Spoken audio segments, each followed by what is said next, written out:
If the dollar fails, no country is safe. Not America, not China, not Europe, not you. Imagine waking up tomorrow and every dollar you own is worth half as much. Your savings? Cut in half. Your paycheck buys half as much. Overnight. Sounds impossible? It's happened before. Germany, 1920s. Zimbabwe, 2008. Venezuela, just years ago. People's entire life savings turned into worthless paper. But the US dollar is different. It's bigger, more powerful. The entire world economy runs on it, which means if it falls, we all fall with it. Today, I'm showing you exactly what happens when the dollar collapses, step by step, how it affects your money, your life, your future. Let's dive in. Here's something most people don't know. The US dollar isn't just America's money, it's the world's money. Let me explain this simply. When a country in Africa buys oil from the Middle East, they usually pay in US dollars, not their own currency. When banks in Europe save money for emergencies, they keep it in US dollars. When someone in Asia wants to invest safely, they buy US dollars. Why?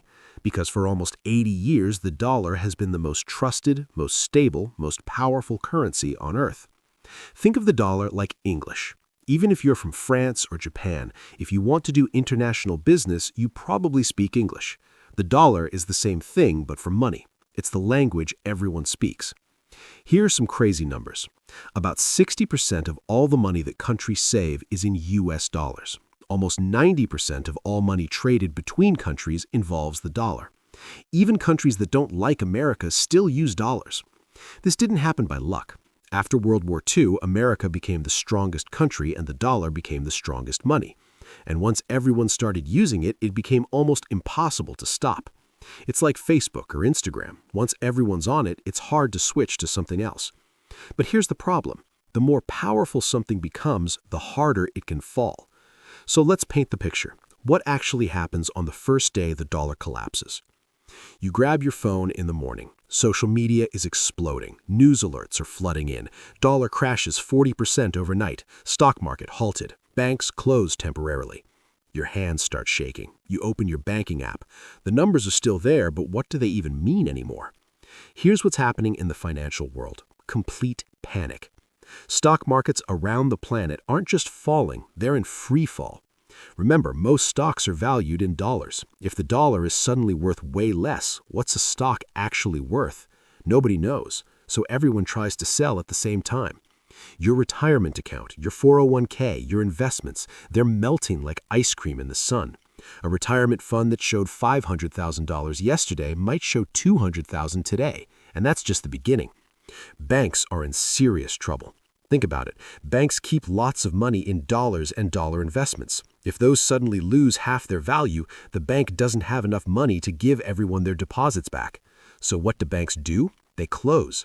ATMs stop working, not because they're broken, but because the bank is trying to figure out what your money is even worth anymore.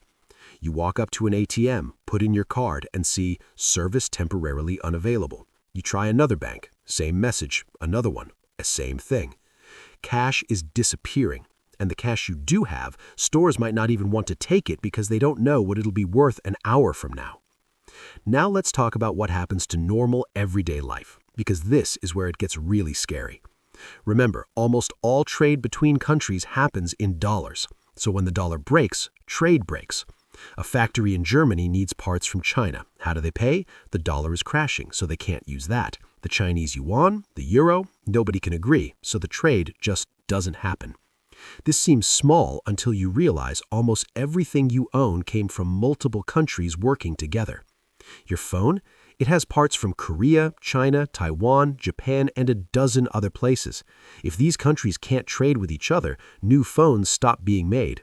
That medicine your parent takes, the ingredients might come from India, manufactured in Ireland, packaged in Puerto Rico. If that supply chain breaks, the medicine doesn't reach the pharmacy. Within days, maybe a week, you start seeing empty shelves. First, it's things you don't need, like the latest gadgets. Then it's things you do need. Grocery stores start looking different. Certain items are just gone. Fruits from other countries? Gone. Coffee? running out fast. Even basic things like flour or rice become hard to find because modern farming uses equipment and fertilizer from all over the world. Gas stations? This is where it gets really bad. Oil is sold in dollars, always has been. It's called the petrodollar system. When the dollar dies, oil-producing countries panic. They don't know how to price oil anymore, so they just charge more, way more. The gas price that was $3.50 per gallon, it might jump to $8, then $12, then who knows? And it might change every single day. You can't get to work. Trucks can't deliver food. Ambulances struggle to respond. Everything that moves needs gas, and gas has become either crazy expensive or simply unavailable. Your electricity bill skyrockets because power plants run on fuel. Heating your home becomes a luxury. Factories shut down because they can't afford to run. But money problems create bigger problems, power problems. Here's something important to understand. America isn't just powerful because of its military. America is powerful because of the dollar. Think about it. When the U.S. wants to punish another country, they don't always send soldiers. They cut that country off from the dollar system. Suddenly, that country can't trade with most of the world. That's power. When the dollar collapses, that power vanishes. Countries that were America's friends start asking, can the U.S. still protect us? Can they even afford their military anymore? Alliances that lasted 70 years start to crack. Countries like China, who've been waiting for this moment, make their move. They offer their currency, the yuan, as the new world currency. They make deals, they gain influence, they fill the empty space America left behind. The world starts splitting into groups. Maybe Europe uses the euro for their trade. Asia uses the yuan. South America creates something new. Africa is stuck in the middle, not sure who to trust. This isn't just inconvenient, this is dangerous. Because when the world splits like this, cooperation dies. And when cooperation dies, conflicts begin. Poorer countries that borrowed money in dollars are destroyed. Countries like Argentina, Turkey, South Africa, they owe billions of dollars. When the dollar crashes but their debt stays the same, they go bankrupt instantly. Governments fall. Protests turn into riots. Riots turn into chaos. People lose their jobs, can't feed their families, and get desperate. We're talking about refugee crises that make recent headlines look small. Millions of people trying to escape economic collapse, looking for safety, for food, for a future. And where do they go? To countries that are already struggling with their own problems. So with the world falling apart, how do governments try to fix this? Emergency meetings happen all the clock. Leaders from the biggest economies scramble to create a plan, any plan. They try everything. Some countries stop letting money leave their borders. You can't transfer money out, you're stuck. They freeze bank accounts. They print new currencies. They make desperate deals with other countries. Maybe some countries try to go back to using gold as money. Others create digital currencies super fast. China's digital yuan, which was just an experiment, suddenly becomes very real very quickly. International organizations like the IMF, the World Bank, they try to create a new system, maybe a basket of different currencies that countries can use together, maybe something completely new. But here's the brutal truth. Fixing this takes time, years, maybe even decades. And during all that time, the world economy is broken. Jobs disappear everywhere. Not just some jobs, we're talking about unemployment like the Great Depression of the 1930s, 25%, 30%, maybe even higher in some places. Companies can't do business, so they fire people. Fired people can't buy things. When nobody's buying, more companies fail. It's a downward spiral. Governments try to help people, but governments are broke too. They can't pay for unemployment benefits. They can't maintain roads. They can't fund schools. Everything gets cut. Innovation stops. When people are worried about eating tomorrow, they're not thinking about inventing the next big thing. Progress freezes. We lose years, maybe a whole generation of advancement. The world gets poor, the world gets darker, and the world gets dangerous. Okay, take a breath with me for a second. I know this sounds terrifying, like a nightmare scenario, and you might be wondering, should I be panicking right now?